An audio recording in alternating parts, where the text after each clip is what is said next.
Bonjour à tous, soyez les bienvenus pour un nouvel épisode des previews National 1 sur Planet Basket National. On continue cette petite revue d'effectifs, revue d'écuries de National 1 et aujourd'hui celle-ci avec peu de moyens, mais en tout cas une ambition forte et une ferveur importante continue de grandir et de s'affirmer au sein de la National 1 et du championnat. Avec un coach, il me semble, qui est là depuis 3 bonnes saisons, si ce n'est, je dirais, qui va entamer sa quatrième, si j'ai pas de bêtises. Bonjour Quentin. C'est exactement ça. Bonjour à tous. Comment vas-tu voilà, après 3 semaines à peu près de reprise, une bonne dizaine de jours. Écoute, tout va bien. On a repris avec l'effectif au complet. Tout le monde était là dès le premier jour d'entraînement. C'est fortement appréciable de pouvoir déjà travailler en qualité, je dirais. Donc voilà, les sensations sont bonnes, comme un début de prépa, et bien remotivé, bien ressourcé, prêt à redémarrer.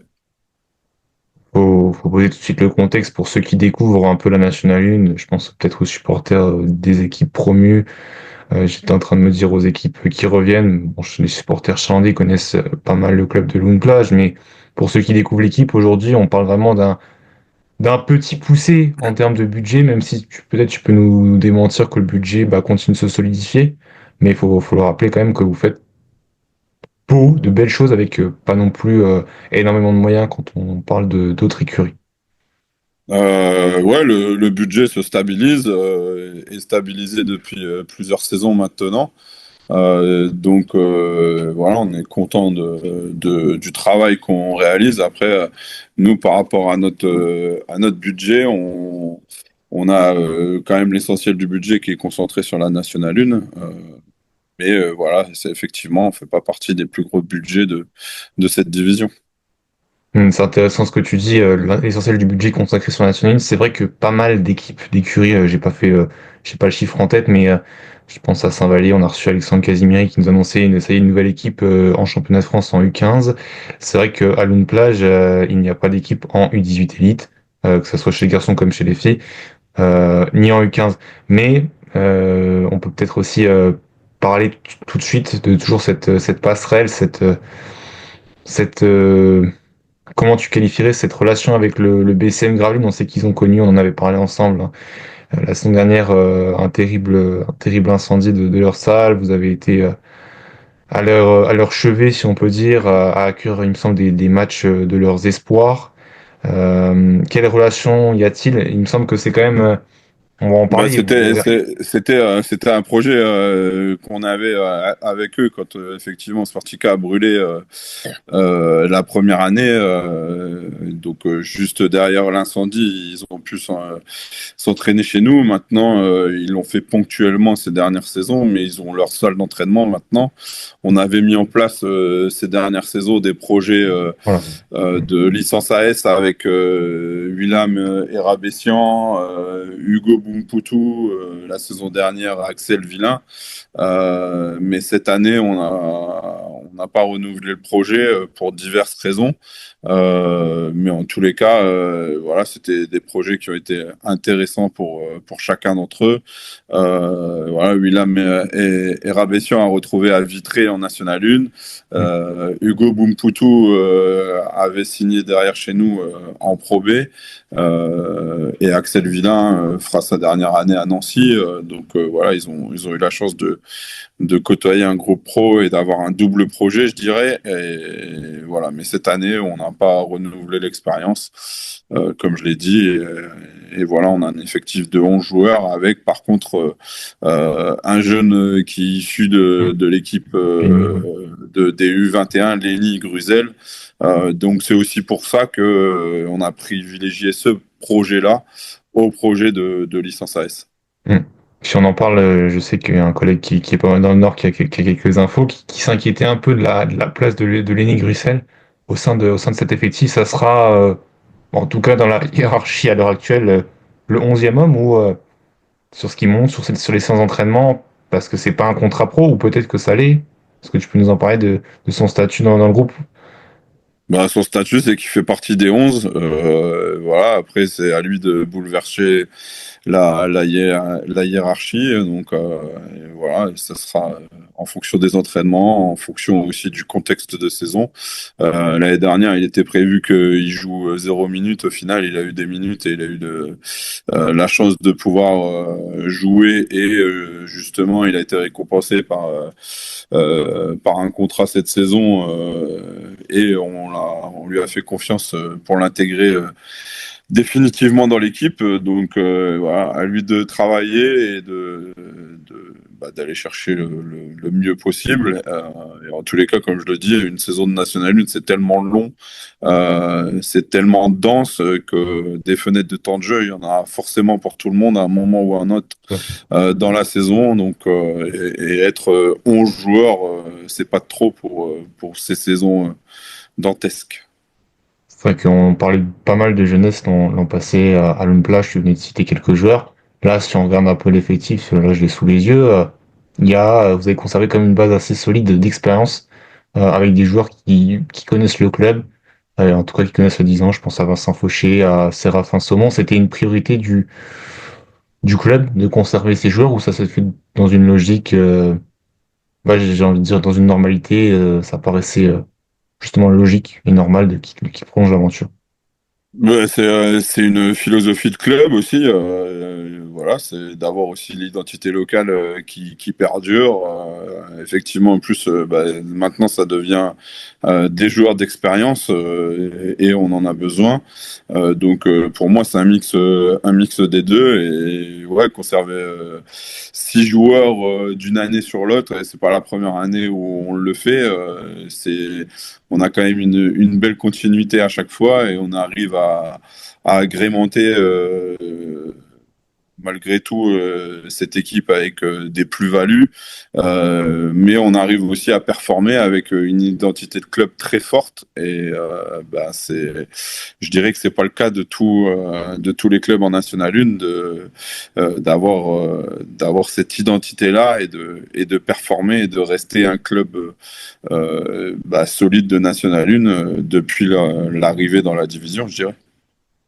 Il arrive dans la division, c'était juste avant que tu arrives, il me semble, l'équipe fait une finale de playoff. C'est incroyable contre Poitiers, elle monte. Et bon, le dossier n'est pas rempli, c'était un plafond d'air. Le match était à Sportica, la finale contre Poitiers, si je rappelle. C'était il y a C'est 4 ça. saisons, c'était juste avant que tu arrives.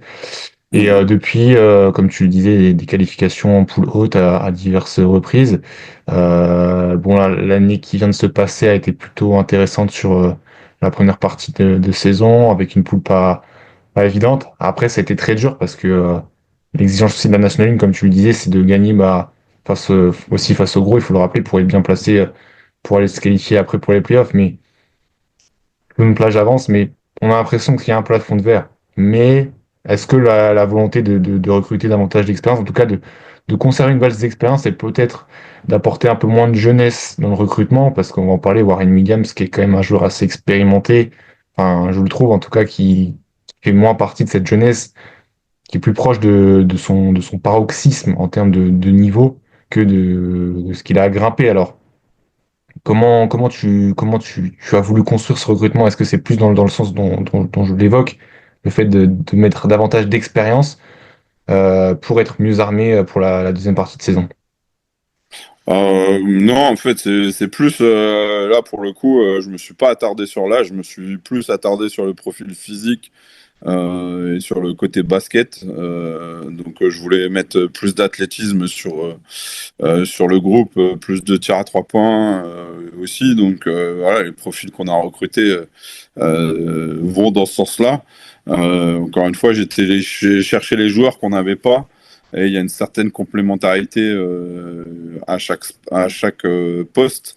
Donc voilà, après, oui, effectivement, on est sur un plafond de verre. Mais est-ce que c'est pas aussi du fait de notre statut où ben, on sait qu'on peut pas monter, donc l'objectif prioritaire a été réalisé et voilà, est-ce que il n'y a pas une certaine forme de décompression de la part de tout le monde parfois en deuxième phase, même si j'ai envie de dire si on avait totalement lâché comme certains peuvent le dire ou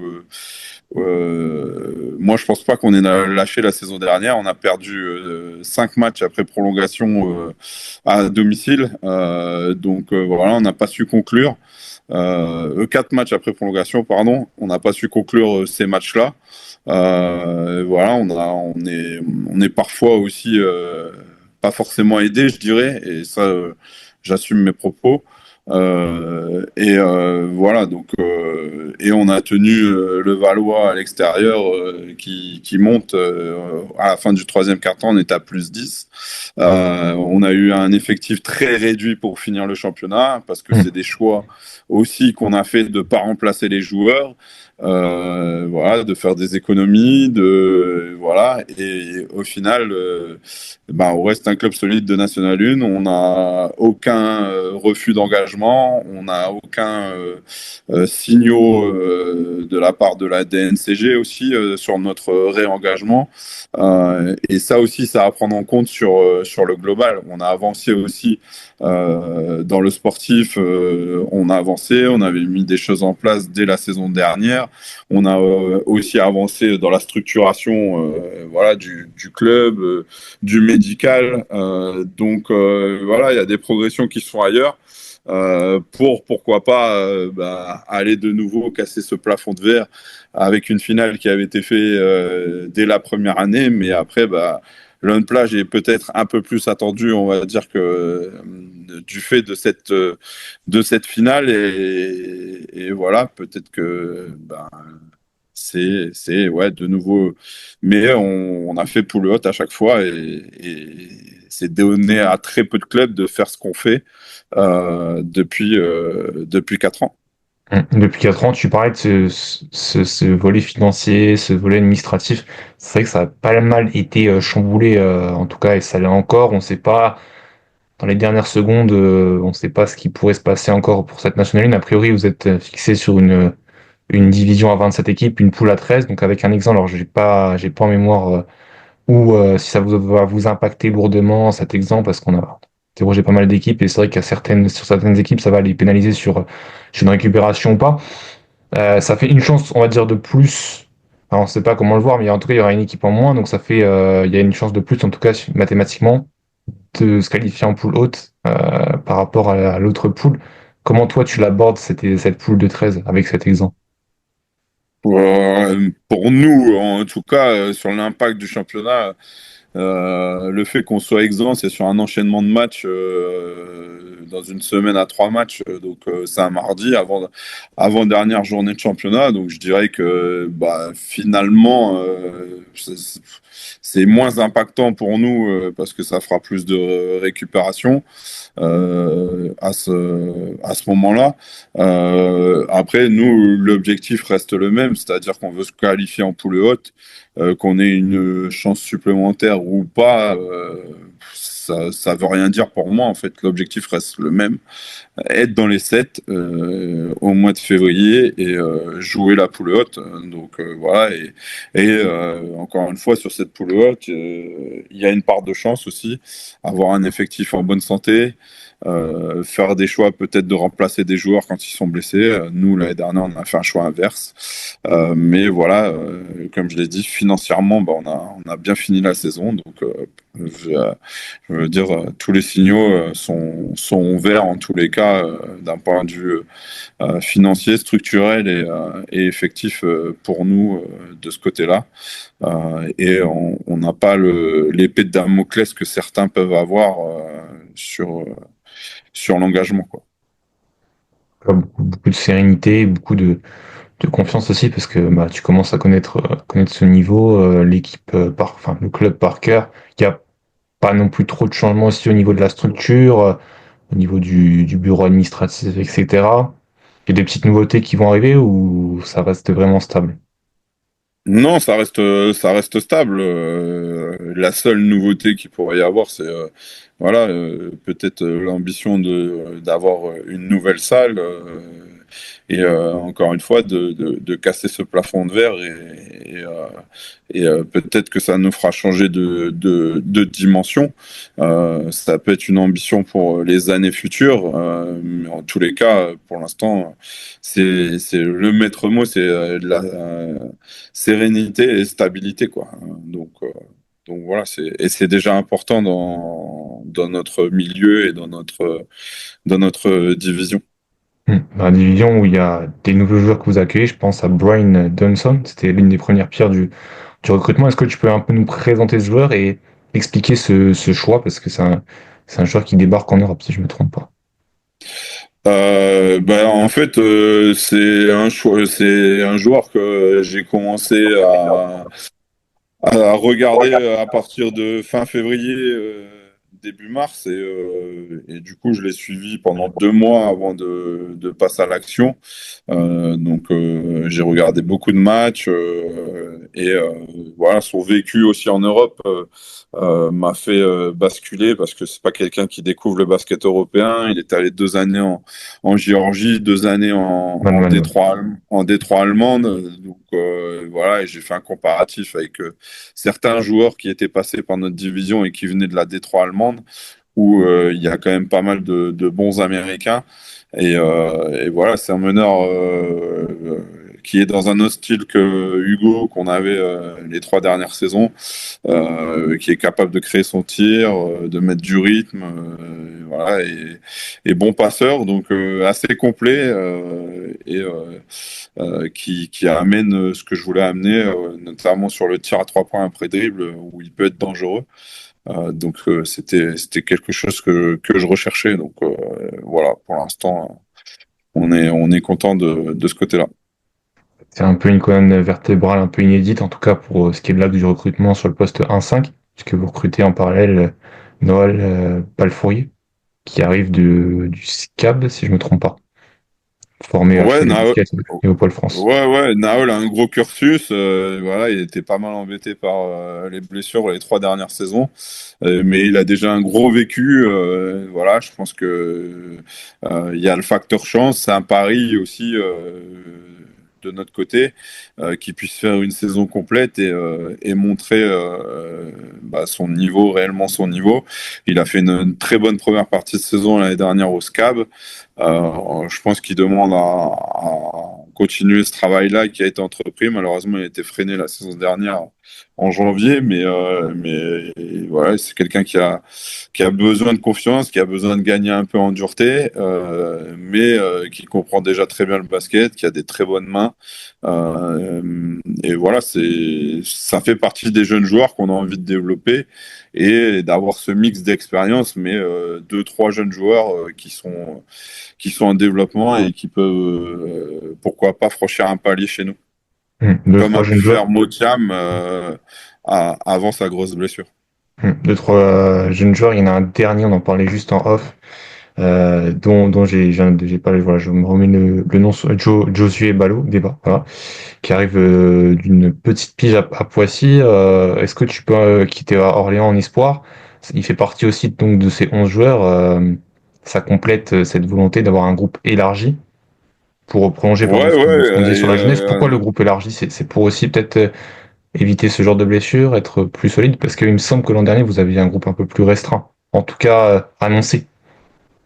Non, on avait aussi un groupe de 10 joueurs confirmés pour la Nationale 1, plus les jeunes licence AS. On avait un effectif quand même aussi dense. Ok.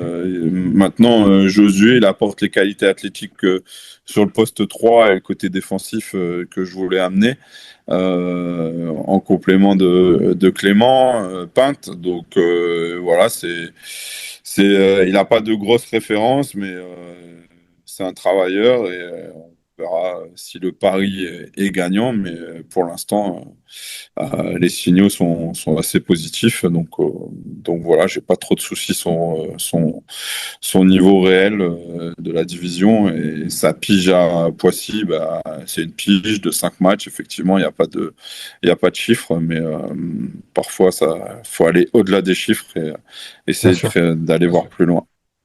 Si on y vient à la conclusion, on a l'impression on peut s'attendre à une saison de l'explosion, avec des joueurs peut-être un peu moins connus qui ont montré quand même dans leur cursus de formation. On n'a pas parlé de Nathan Jeune aussi, qui a fait une bonne saison, qui était à Poissy, qui a fait Val-de-Seine aussi, qui sort d'une saison à Poissy. On n'a pas parlé. C'est des joueurs qui peuvent éclore au sein de ce projet de Bloomplage. En tout cas, on a bien l'impression que c'est la volonté que vous voulez placer. Ben ouais, c'est notre recrutement, il est basé sur des joueurs qui peuvent faire des step-up, voilà, je dirais des step-up de projet et des step-up de carrière derrière.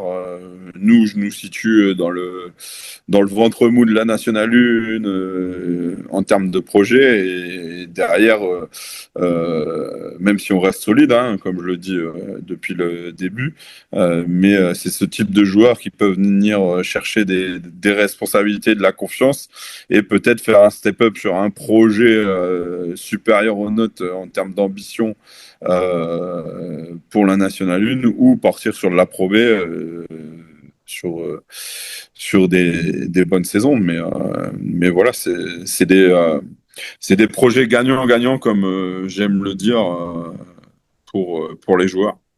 Hmm. Donc voilà, et le fait d'avoir un groupe dense et élargi, c'est aussi pour rester dense dans les matchs et intense pendant 40 minutes. Pense pendant 40 minutes, il le faudra, comme chaque saison.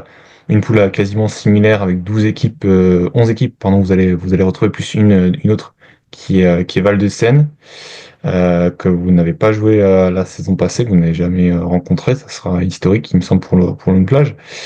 Euh, on s'y attend, on attend des matchs compliqués. Est-ce que tu as des équipes? Là, dans ton discours, je voyais un peu le même discours qu'on tient du côté de Besançon. Est-ce que c'est ce que tu partages, la philosophie un peu là, un club familial qui essaye de faire franchir des paliers des joueurs?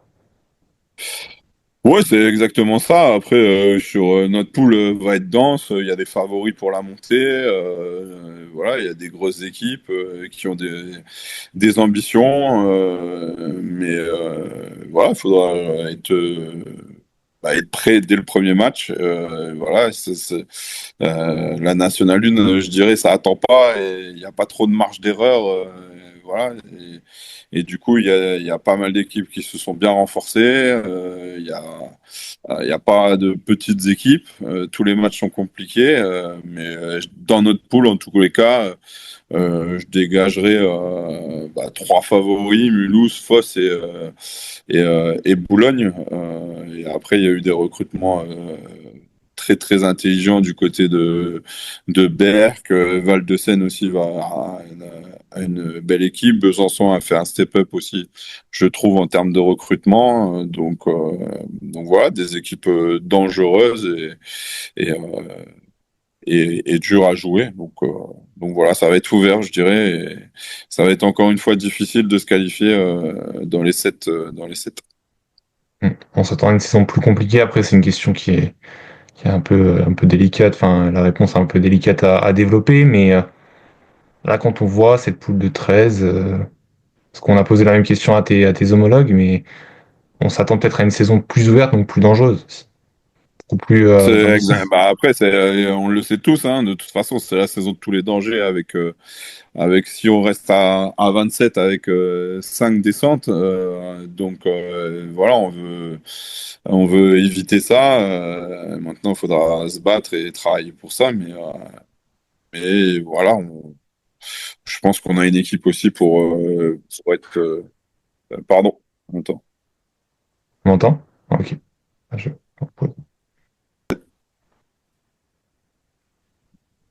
Ouais, donc du coup, non, ça va être très dur. Mais bon, comme je l'ai dit, on est quand même une équipe sera dangereuse et dure aussi à jouer. Donc voilà, il y a plein de belles équipes.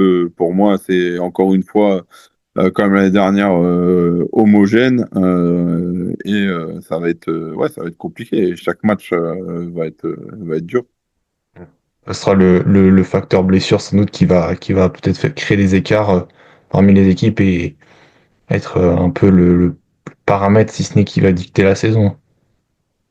Ouais, ouais, et puis comme on le dit assez souvent aussi, c'est la dynamique aussi de victoire, la dynamique de défaite aussi qui permet de rester bien placé dans ce championnat où voilà, avec ces enchaînements de matchs, bah, il y a oui le facteur blessure, le facteur santé qui est super important. Et il faut être réactif. L'année dernière, on avait été réactif en recrutant rapidement Sidi Ndir, et du coup, ça nous avait permis de rester dans le bon tempo et le bon wagon, je dirais. L'année précédente, on avait un peu plus traîné, on s'était mis en difficulté et on s'était qualifié in extremis. Voilà, l'année dernière, on Mm. a été plus réactif et ça nous a permis d'être ouais, d'être plus serein, on va dire, sur la première phase. Mm. En tout cas, le groupe vit bien, c'est quelque chose que tu ne démentiras pas sur le début de saison. Les étrangers s'intègrent bien, c'est souvent pas évident.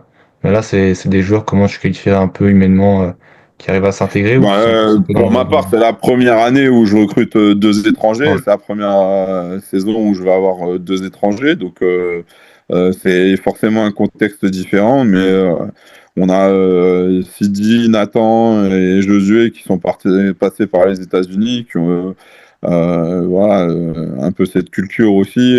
Du coup, les étrangers sont super bien intégrés.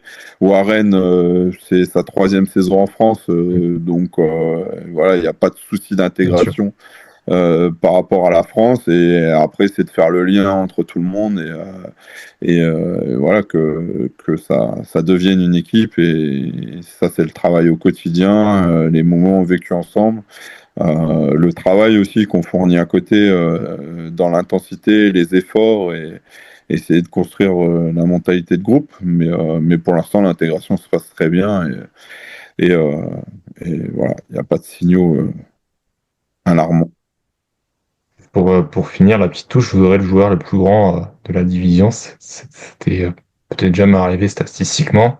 Ça va être un point sans doute qui va être ciblé. On va utiliser les qualités de chacun en tous les cas. Mm.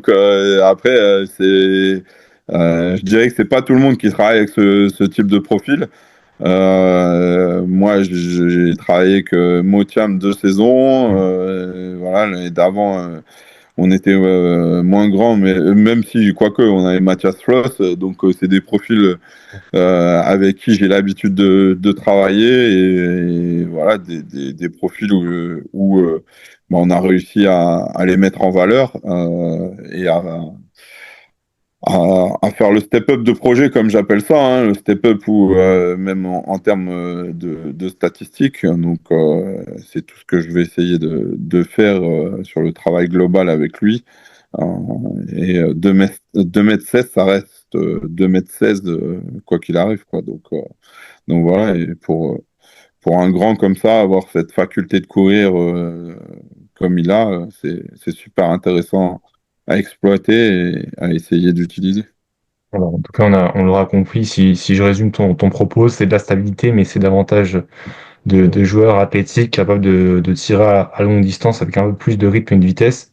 Même si il y a toujours cette expérience qui est capable de prendre la mèche. On n'a pas cité Tony Oussio, Clément Pin, qui reste quand même des tireurs quand même potentiels à longue distance. Mais voilà, on voit où veut s'inscrire Long Plage, avancer avec ses moyens, mais rester dans cette National 1 qui est une place importante aussi pour la ville. Il faut le rappeler, petite ville et qui a un club quand même à haut niveau. Ouais, c'est exactement ça. On est le club phare de la ville et réussir à faire ce qu'on fait pour une ville de 6 000 habitants, bah, c'est un exploit malgré tout, voilà, malgré un bon budget, on dira, mais c'est quand même un exploit. Voilà. Ouais, on espère que l'exploit va continuer de s'écrire cette saison-là qui arrive avec des petits matchs amicaux. Vous allez rejoindre le voisin Berck. Je crois qu'il y aura, il y aura Grande-Sainte, Gravelines aussi. Le Ouais, la BCL, grande fin de Boulogne, après Gravelines, Berck et Charleville-Mézières. Charleville. Voilà. De belles équipes. Et on a la chance de recevoir Orléans en Coupe de France, qui est le favori pour la montée en Betclic. Donc voilà, gros match et bon dernier match de préparation. Intéressant comme tu le soulignes. Je pense on va terminer sur ces mots-là et on suivra ce match à- avec un petit intérêt parce que faut le rappeler, vous partirez avec 7 points d'avance. Si je complète ton propos, la règle ne change pas. Et dans un match de coupe, tout est ouvert, même si ça reste un match de préparation. Je te remercie Quentin, je remercie nos auditeurs, internautes abonnés qui nous ont écoutés aujourd'hui. On se donne rendez-vous dans les jours qui viennent pour la suite de la série sur Plein Basket National. Merci beaucoup à tous. Merci Quentin de tout ça. Merci à toi. Bonne Merci. journée à tous. Au revoir. Salut.